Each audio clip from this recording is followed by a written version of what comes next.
Судија, тие зимаат колку џафери практично, не знам, колку поише од пратениците зимаат, мислам дека. Сакаа уште да им ја зголемат тој што ние го блокирав. И ако тој поминеше, тоа ќе значеше дека сега судија ќе зимаше околу 3.500 евра плата, ако се зголема коефициентите. Не знам и сега зашто им ги зголеми, еве често го прашав некојаш и министеров за финанси, пошто има лек специјалис за плати на судии.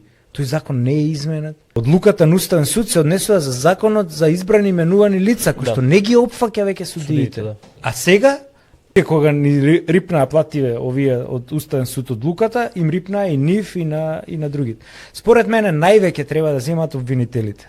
Таму имате сериозна работа со мафија практично. Оти види, судија можеш да судиш ти и разводи се, а не е тоа сензитивно. Океј, кривичен суд да има висока плата. Меѓутоа, најоштетени во нашиот систем се обвинителите и особено овие што им работат стручни и со право протестираат луѓето.